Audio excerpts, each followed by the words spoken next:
Here at Princeton head coach Mike Daniels, and Mike had a chance to see your squad tonight. Very impressed. As everyone knew coming into the season, you guys had a lot of talent, but you know there's still work to be done after 2 weeks.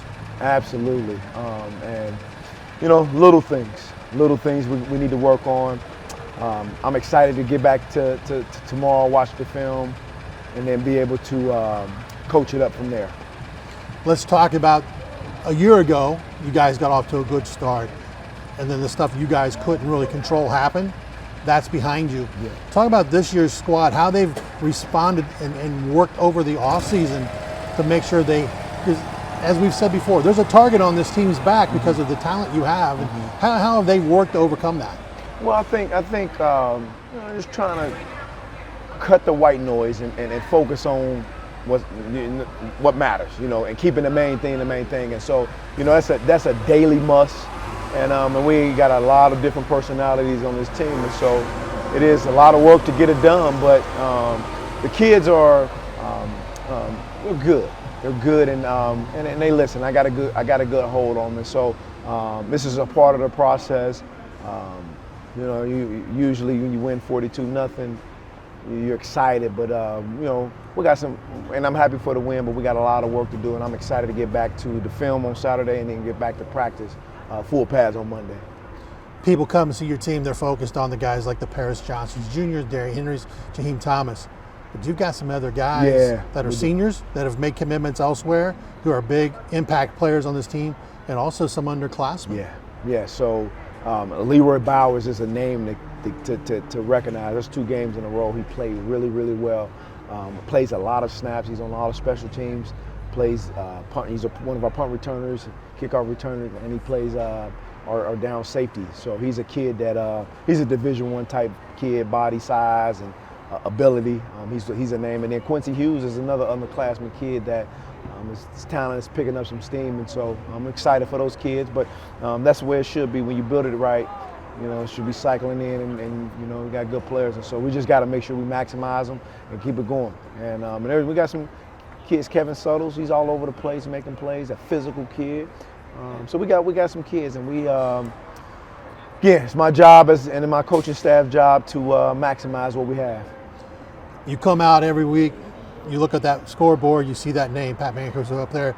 You know the history, the legend. Absolutely. The guys who've come even before you played here, yes, the sir. Harlan Barnetts and so forth. What's it like for you to be in control of the future legacy of this program? Sometimes it's surreal because it's such an honor. I grew up, both of my families, mom and dad, went to Princeton. So I grew up knowing about Princeton. My dad was a part of the state championship team. My godfather, Still Bill Franklin, was a part of the state championship team. And so I've been hearing it since I was a baby about numerous of cousins and uncles and people that I know that's been a part of it. So every day I walk in, I got the keys to this. It's a major honor. I'm humbled to have it. I don't take one day lightly. I come in, I wake up every morning excited and blessed and thankful for this opportunity, because we got beautiful facilities, we got a supportive staff and administration, we got good family, good community, and so it's the right time. And you know, you finally, as you rebuild a program, you get into year 3 and build it the way you want to do. The foundation is laid, and so you're seeing some of the benefits being reaped of our labor. And so it's a blessing to hold this position. Again, I don't take it lightly, and I'm excited about the future of Princeton football. Everybody walks in, started 2-a-days, goal to play 15 weeks. But this year, you know, but as a head coach, I'm sure you're telling your kids, hey, our first focus is week to week, then to win our conference, because that team down the road has been dominant for many, many years, and everyone feels it's that time where there's someone else who can rise to that top and knock them off. Talk about how you keep everyone, you know, on the straight keel, humbled, and working towards first a week-to-week basis and then a conference championship before you think about playoffs. Well, you know, the cliche now is the process, trust the process, believe in the process, focus on the process. But really for us, I mean, it's really that. It's when you're paying attention to details, you don't have time to worry about what's ahead of you. You're focusing in on practice and getting the most out of kids and stance and starts and and hustling on the field, focusing on hydration, first step, 6-inch step, tackling, making sure I'm near knee, near shoulder, making sure I'm going through the thigh board. All those little things, you don't have time to be worrying about the next guy. You got to focus on getting better, because in the long run, because we're trying to build kids that's prepared to go to the next level as well. So the terminology, things we're teaching, we hope that it transfer and translate over to the collegiate game. And because for me, I'm about kids. That's why I got back into high school coaching. And so I'm trying to make sure that not only we win football games here and we build them, but we want to build them up right so they can learn the game and teach the game, because the game of football is important to me and I want it to last. So I try to teach it the right way so it's safe, it's coached right, and the kids know how to do it right, so then they can go and pass it on, whether they're a Little League coach, whether they go play at Michigan State or Ohio State or UC, wherever they're going. I hope just keep this game where it is, because it's the best game known to man. We've known each other a long time. Yes, sir. And I joke with some of the kids that it shows my age. Yeah. And people are always quick. As you know, last week we had some incidents off the field. Tonight you had a young man who, in the heat of the moment, had an incident. But have kids really changed? I think the microscope has changed. You know, kids are kids. Or they may be a little different, maybe, but kids are kids. Society's a little different from what it is, but you know, I think the microscope is changed. Everybody's got video. Everybody's into, you know what I mean, into the mix, and so you know, yeah, there's some, but I think what happens is you go talk to any former player, and you know the things that the kids are doing, the things that you know the older guys got away with, that you know was charged up to boys being boys, or all those different things, and so you know you just try to coach it up and make sure kids understand them, that hey, you do have more eyes, you are visible, people know who you are. Even like some of our kids in high school, they go to the Ohio State game and they know exactly who they are. And so we just, hey, it's a daily must, it's a daily process, and this is just this week too. It's just the beginning. Final question tonight. You've played for Rick Mentor, Mark Dantonio, and Brian Kelly. Absolutely.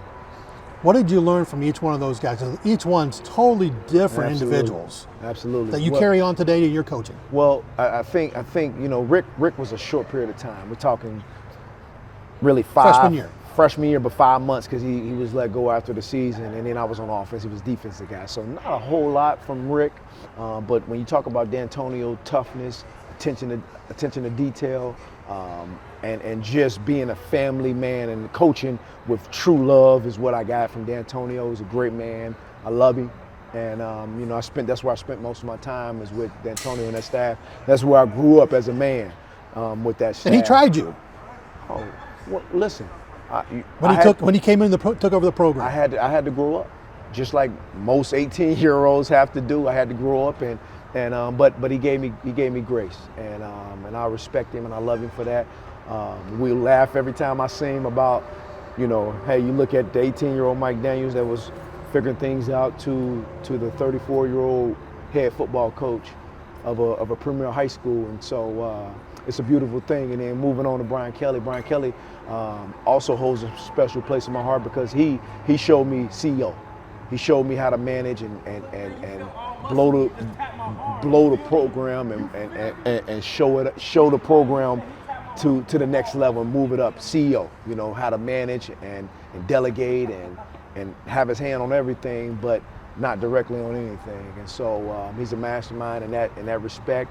He also gave me my first college job at the Power 5 level-ish, and gave me a GA.